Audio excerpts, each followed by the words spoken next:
"Papa's gone," the small voice carried on the bitter wind. "We ain't got nobody left." The weathered cowboy looked down at the two shivering forms and said quietly, "Well, you do now." The December wind carved through the Montana Valley like a blade, bringing with it the season's first blizzard. Snow fell in thick sheets, coating the prairie grass and fence posts in pristine white. Even the longhorn cattle huddled close together, their backs dusted with powder. This was the kind of night that made the wilderness feel endless and empty. Samuel Sam Mackenzie, 43 years old, worked steadily behind his cabin, chopping kindling with methodical swings. Each exhale formed a small cloud that vanished.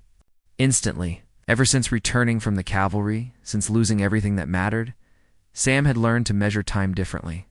Winters blended together, harsh, solitary, predictable. Tonight should have been like all the others.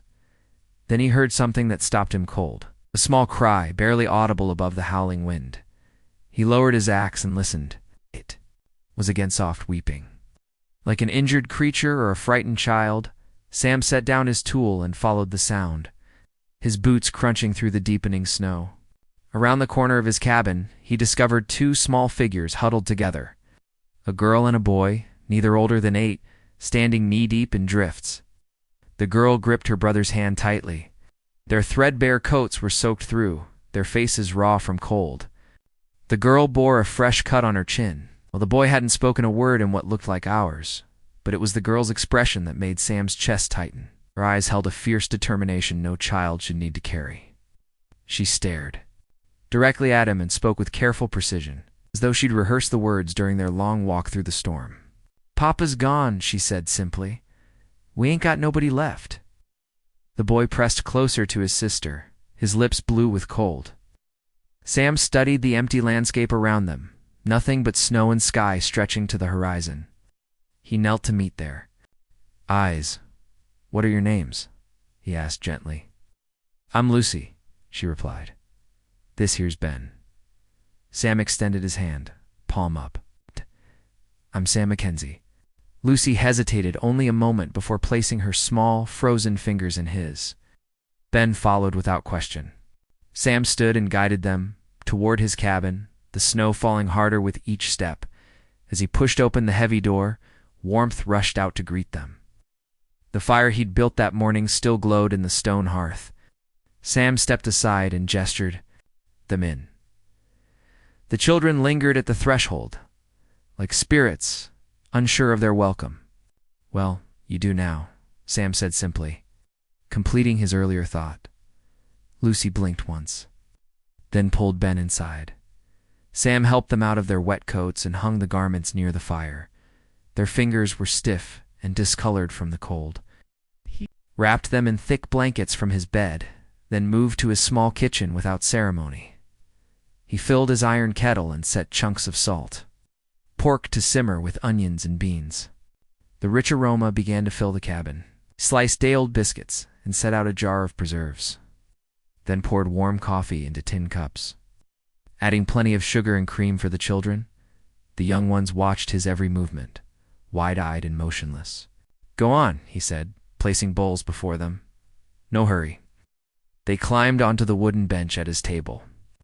Lucy kept one arm around Ben even while she ate.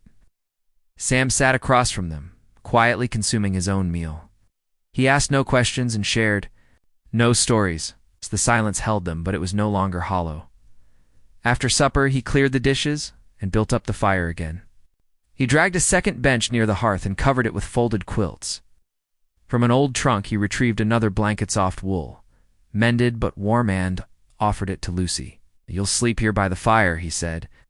"Heat travels up and out, but it pools down low." Lucy nodded, her face unreadable, except for the softness that had crept into her eyes.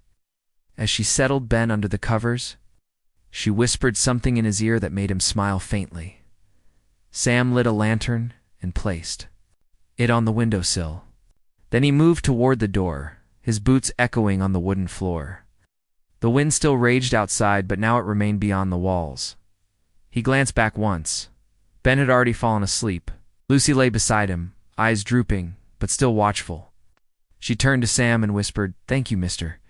Sam gave a slight nod, then stepped outside and closed the door softly. The land remained frozen and harsh. But inside his cabin, something warm had awakened after years of dormancy. These children had nowhere else to turn, but tonight they had found shelter. And perhaps, Sam thought, as he secured the animals for the night, he had found something too. Before dawn could break, while the wind still rattled the cabin's shutters, Sam moved quietly in his kitchen, heating water for coffee and planning to take the children to town to report their situation to the sheriff. He stepped outside as pale sunlight touched the snow-covered valley. Lucy and Ben stood near his horse corral, wrapped in the wool blankets, their breath forming small clouds. Sam nodded reassuringly and reached for the bridle of his bay mare, whom he'd fed and saddled before first light. As he adjusted the leather straps, he spotted a lone figure struggling across the snow toward them. A woman in tattered layers, her hair tangled with frost, her face marked by exhaustion and grief. The children straightened. Ben moved protectively in front of his sister. Sam felt destiny approaching in that stumbling gait. The woman nearly collapsed. Twice, but pressed onward. When she drew close enough to see clearly, her gaze fell on the horse and the children. She stared at them, then lifted her eyes to Sam with a desperate, searching expression.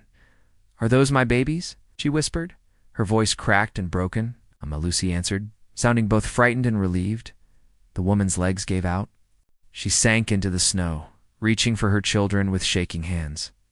Ben threw his arms around her while Lucy rushed forward and buried her face against her mother's shoulder. The boy climbed into her lap, all three of them clinging together.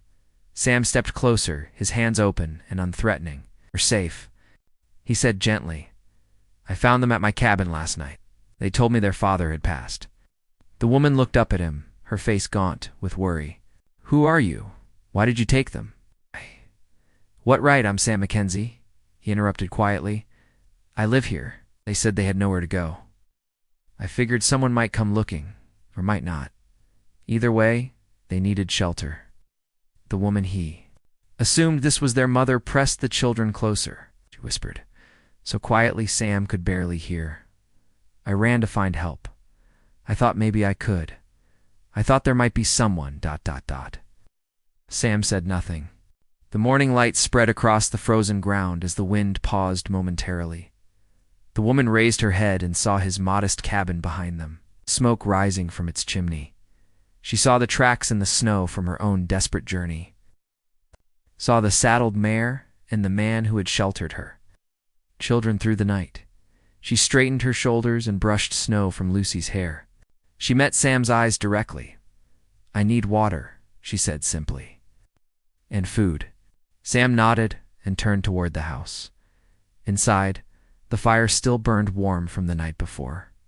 Sam placed his kettle over the coals. The woman sagged into a chair, shaking. From exhaustion, Sam filled a basin with water and set it before her. She cupped it in both hands and drank slowly, her eyes unfocused. Lucy and Ben stood near the doorway watching everything. Lucy's worried gaze moved to Sam. He spoke quietly. "To the mother, you can stay until spring if you need to. Longer if you want." The woman's voice cracked. "I thought you might send them to the orphanage." Sam glanced at her steadily. "No, they belong with family. You want to stay too, that's your choice to make." She closed her eyes and took a shuddering breath. They ate the bean stew he ladled from the pot, simple fare, seasoned just enough. Both children ate hungrily, heads bent over their bowls. Their mother ate slowly, her eyes moving between the food and Sam. Finally, she looked directly at him. "If I stay, it won't be because I owe you something." Sam nodded. "I stay," she continued, "it'll be because they deserve to have someone who won't leave them again." She opened her eyes fully, meeting his gaze with a spark worn thin by sorrow but still present. The woman nodded once. Sam rose and brought another blanket, offering it to Lucy and Ben. "Finish up," he said. "It's warming inside now." The mother stood, brushing snow from her worn dress. Sam watched quietly as she shepherded the children toward the sitting area. She paused in the doorway and looked back at him. This man who could have turned them away said simply, "Thank you." Sam offered a wordless nod. For the first time in months, Sam Mackenzie felt a silence born not of emptiness, but of new beginnings. Late January brought a brief respite from the harsh weather.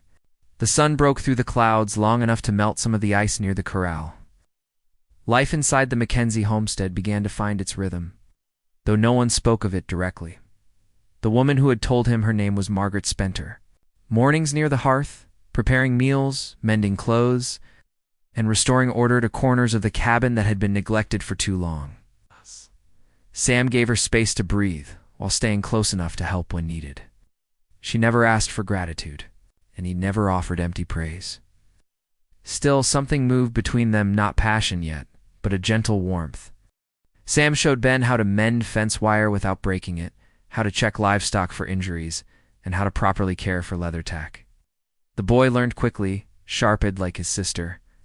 Lucy, quieter by nature, spent her time reading books.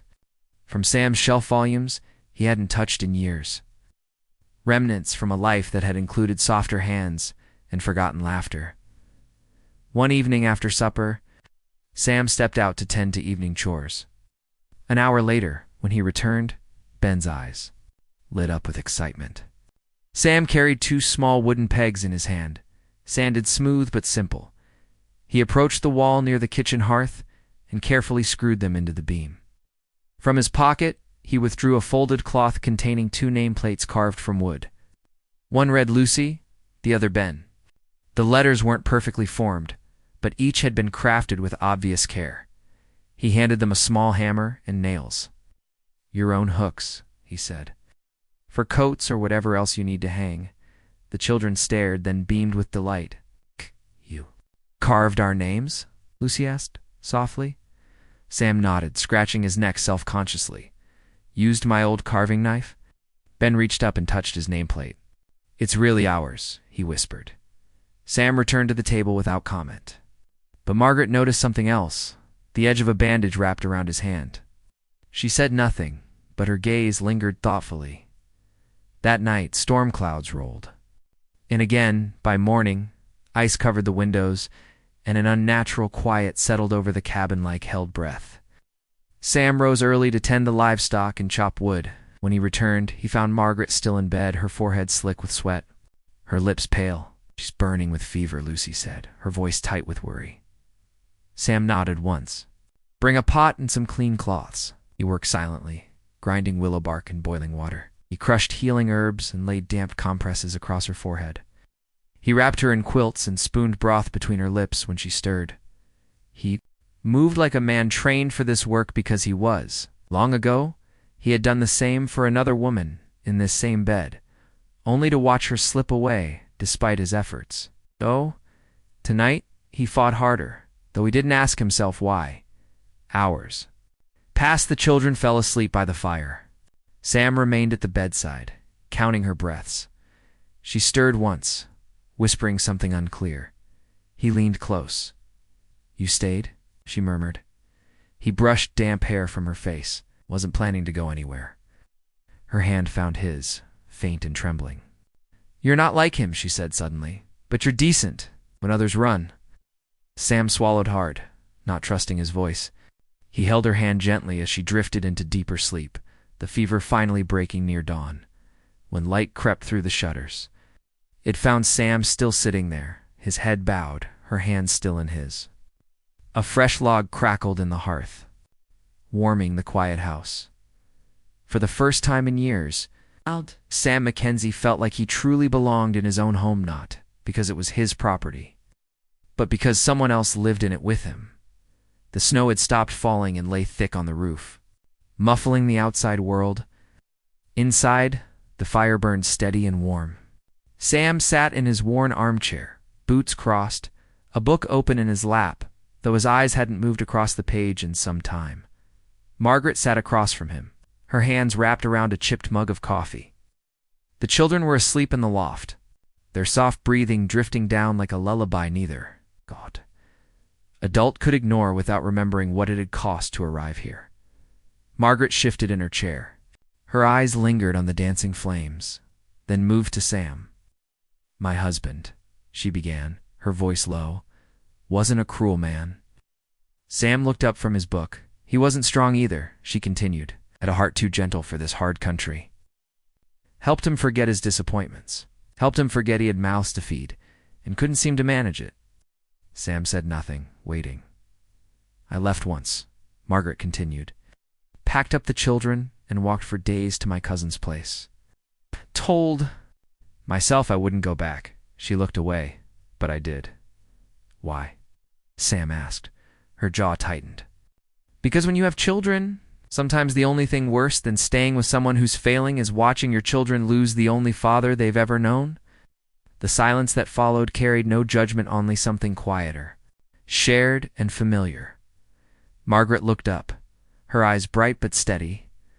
I don't need pity, she said. I just need the truth to be told. I didn't stay because I was weak. Stayed because I couldn't protect everyone at once. Sam nodded slowly. He leaned forward, resting his elbows on his knees. My wife died during a blizzard, he said. Horse went down, broke her back. My boy tried to help her. Margaret's expression shifted, subtle and sharp.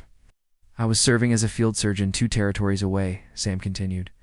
Got word 3 days too late. Took another week to get home. He paused. By then, they were already buried. Neighbors did what they could. Margaret's voice was quiet. You weren't there? No, he said. I wasn't. She studied the lines in his face. Did you ever stop blaming yourself? He gave a small, humorless smile. I stopped trying to. She nodded, her fingers tracing the rim of the mug. Then her voice dropped further. I don't need someone to rescue me, she said. I've done that myself too many times. She met his eyes fully now, all defenses lowered. I just need someone brave. Enough not to disappear when things get difficult. The words hung between them, fragile and honest. Sam didn't respond immediately. He stood slowly and crossed to the cabinet. Inside, he found a dark bottle covered with dust, its cork dry from long disuse. He poured 2 fingers of whiskey into 1 glass, then hesitated. Then he poured a second measure. He carried both back and set one in front of her. No words accompanied. The gesture? Just the soft sound of glass meeting wood? Margaret stared at the drink, then at him. She picked it up and held it, but didn't drink immediately. That's the first time, she said. Someone's offered me whiskey without expecting payment. Afterward, Sam's voice was quiet. That's because I'm not expecting anything. She raised the glass, not in celebration, but in understanding. They sat like that while longer. 2 people surrounded by silence, loss, and something small that hadn't yet grown into a name. But in that stillness, something shifted, and neither of them looked away. The last snow had melted into muddy ruts along the path to the barn, and the wind carried the fresh scent of thawing pine and damp earth. It was the kind of spring that promised hard work, but also new possibilities. Then Silas Crane arrived. He came on a dun gelding, slick with sweat, his boots polished and his teeth bared in something resembling a smile. In one hand he carried a folded document. In the other, a writing quirt he tapped against his leg like a metronome. Margaret stepped outside first. She held herself steady, but her fingers worried the edge of her apron. Sam emerged from the barn, wiping his hands on a rag, his expression unreadable. Mrs. Hartwell, Silas said, removing his hat with exaggerated courtesy. I expect you know. Why I'm here, she crossed her arms. I can't say that I do. He unfolded the paper. Debt agreement signed by your late husband, $72 with accumulated interest. That brings it to near $200. That agreement has nothing to do with me, Margaret replied firmly. This land belonged to my family long before I married him. Well, now, Silas drawled, he put it up as security. His mark is right here under the conditions. If you can't settle the debt, I'll have the court take the eastern pasture. Seems reasonable. She stepped forward. That pasture holds my family's graves. My parents and grandparents are buried there. I'll not touch it. He leaned closer. Then I'll take it through. Legal means. I've got more than a few men in town who will sign papers supporting my claim. Sam said nothing, but his jaw ticked once. Then again the next morning. He rode to town and visited 2 people. Reverend Matthews, a man whose sermons carried more weight than his slight frame suggested, and Dutch Williams, a former territorial investigator known more for his stubborn principles than his game leg. Crane again? Dutch muttered, flipping through a dusty ledger in his office. Snake's got a system. 4 women in the past 7 years. Got their husbands drunk. Got them scared, then got them to sign away their homesteads. Never held up in court. Always paid him enough to keep quiet. Sam's frown deepened. Not this time. Together, they visited the territorial judge. The official looked up from his desk, his expression souring at the sight of Sam Mackenzie. "You," he said, "of all people bringing me complaints." Sam tossed down the copies Dutch had assembled. The Reverend crossed his arms beside him. The judge hesitated, then exhaled through his nose. "We'll review the case. I'll need sworn statements and witnesses." "You'll have them," Dutch said. And this time, he doesn't walk away. But Silas had no intention of waiting for justice. 3 nights later, he returned with 2 men on horseback and a lantern swinging from his saddle. Ow. He pounded on the door with his pistol, but Margaret answered with Ben and Lucy peering from behind her. "I'm here to claim what's rightfully mine," Silas announced. "The eastern pasture. I'm cataloging what the court will seize. Step aside." She moved back in alarm as he pushed the door open. Sam appeared behind her. "This isn't your land," Sam said, evenly, "and you have no authority to be here." Silas laughed. "She's a widow woman with no legal standing. And you're just a broken-down soldier with no say in the matter." Sam's voice dropped. "Then I'm the soldier who's going to escort you off this property." Silas shoved Margaret aside and strode toward the barn. Sam moved to intercept him. The blow came swift, a strike from Silas's pistol but to Sam's ribs. He staggered but remained upright. That's when Margaret stepped forward, holding the rifle Sam kept above the mantel. Her hands trembled, but her gaze was steady. "Touch him again," she said coldly, "and I promise you I won't miss." The threat froze everyone in place. Ow. Then torchlight flickered through the trees. The territorial judge arrived, followed by Reverend Matthews, Dutch, and 2 deputies. Dutch handed over written statements, and the judge turned to Silas. "You're under arrest for attempted seizure, harassment, and previous fraudulent practices. Move, and I'll have you shot." Silas's face went pale. He was shackled without resistance. Margaret sank to her knees, tears mixing with relieved laughter. The children ran to her, embracing her tightly. A week later, the judge declared the contract invalid, obtained through deception and intimidation. That evening, Margaret found an envelope on the kitchen table. Inside was the land deed with her name on it, and beneath it, in Sam's rough handwriting, "Now it's truly yours. Not by law alone, but by love."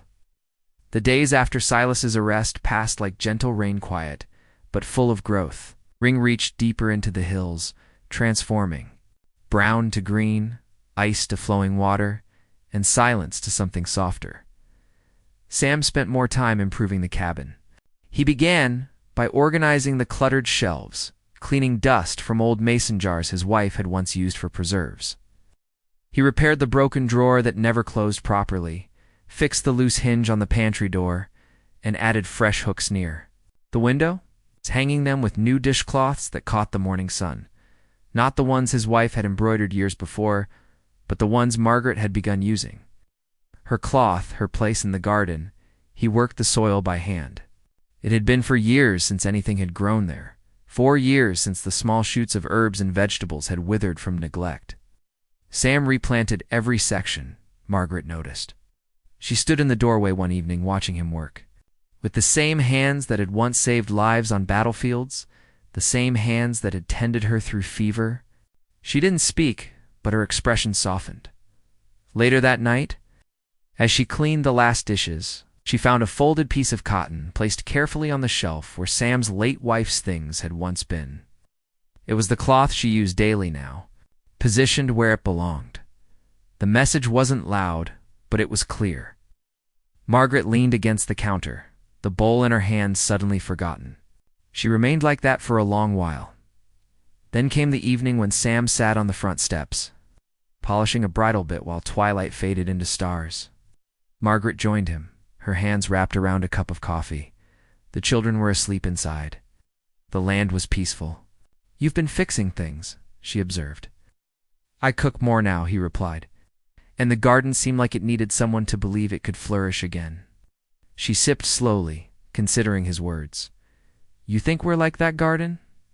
He looked. At her then, really looked. "I think," he said slowly, "that I never planted anything I hoped would stay until now." She blinked, studying his face. His hand rested open on the step between them, palm up. Not reaching, not demanding, just available. "Sam," she said quietly, "I'm not ready for someone to own me again." "You're not owned," he said. "You're here because you chose to be." He reached into his pocket and withdrew something small and worn a ring. Silver, simple, with a hairline crack running through the band. "I'm not asking you to be my wife," Sam said, his voice low and steady. "Not unless that's what you want." He paused, his eyes fixed on the horizon. "But if you wear this, then no man alive gets to claim you belong to him unless you say so. I won't let anyone else define who you are." Margaret stared at the ring, then at him. Her voice was barely above. A whisper. "You kept it all this time?" Sam nodded. "All these years." She reached out slowly and deliberately, closing his fingers around the ring. "Then keep it a while longer," she said.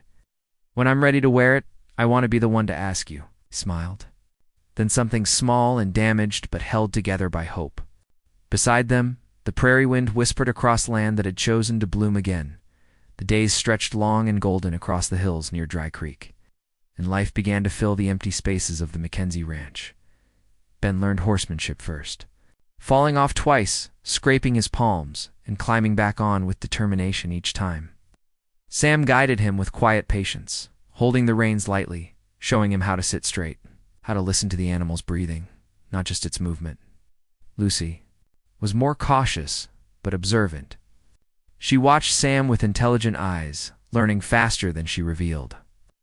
By week's end, she could mount independently, her braids streaming behind her like a banner of accomplishment. Margaret started something new as well. Initially, it was just her own children. She traced letters in the dirt with a stick, demonstrated numbers on scraps of paper. Then the neighbor's daughter arrived, followed by the blacksmith's son. Soon Margaret was teaching half a dozen children under the shade of an old oak tree. Her voice gentle but firm, the children's faces bright with curiosity. The townspeople noticed. They noticed when Sam visited the general store with shopping, lists written in Margaret's careful script. They noticed when he bought extra flour not for winter storage, but for daily baking. They noticed when he delivered 2 warm loaves of bread to the elderly widow's door, said good evening, and departed without explanation. It's been more than a decade since Sam Mackenzie brought anything but silence to anyone's doorstep. One of the local ranchers commented, tipping his hat as Sam passed. Sam simply nodded. But there was warmth hiding in his weathered features. That spring he constructed a sign, carved the letters himself, each one deep and deliberate, into a plank of cedar. He sanded the edges smooth, treated the wood with oil, and mounted it on the gate at the front of his property. It read simply, Mackenzie Family Ranch. He didn't ask permission. He didn't need to. When Margaret saw it, her breath caught. Ben and Lucy ran to the gate, their fingers tracing the carved letters. "You reckon that means us too?" Ben asked, his eyes bright. Sam placed his hand on the boy's shoulder. "It always did," he said. That night the fire in the hearth crackled steadily, and the table was set for 4. Margaret ladled stew into bowls while Sam passed fresh biscuits. Lucy arranged clean spoons beside each place. Ben told an animated story about the horse that had tried to eat his hat brim, as laughter echoed off the wooden beams. Something old and hollow inside the house gave way like snow, finally melting off a roof that had found the sun. Sam looked. Around the table, this wasn't the home he had lost. This was the one he never knew he could build. The old oak tree had grown taller over the years, its roots deeper, its leaves whispering stories only the wind remembered. The porch of the Mackenzie ranch creaked gently beneath Margaret's rocking chair as she shelled beans into a wooden bowl. The sun warmed her arms, the mountains a peaceful blue line in the distance. Inside the house, the scent of fresh bread lingered. Voices carried through open windows. Ben and Sam repairing the corral fence again, taking more time than necessary. Just to enjoy the work together, Lucy emerged and sat beside her mother. Now a young woman with capable hands and a teacher's certificate pinned inside her satchel, her boots showed honest wear, her eyes remained sharp. And her smile came slow and sure, just like the man who had once carried her out of that blizzard. "Ma," she said softly, offering her a glass of water. "Can I ask you something?" Margaret looked up, brushing a stray gray strand from her face. "Of course, sweetheart." "That winter," Lucy said, "when we had nowhere left to go, why did you decide to stay with him? I mean, you didn't know him. He didn't know us anything." Margaret smiled with the kind of expression that carried a decade of memory behind it. "Because when he said, 'Well, you do now,' he wasn't just talking to you and Ben," she explained. "He was talking to me as well." She paused, her fingers stilling over the beans. "I had spent so long being someone nobody chose, a daughter no one waited for, a wife no one protected, a mother who had to run to keep her children safe." She looked at Lucy directly. "But that day, he looked at me like I wasn't broken, like I was enough just as I was. And he chose all of us not because I was strong or perfect or pure, but because he believed we deserved to be loved." Lucy swallowed hard and leaned her head against her mother's shoulder. "I'm glad he did," she whispered. "Me too," Margaret said, her eyes soft with contentment. That evening, they all gathered under the oak tree as twilight painted the ranch in gold.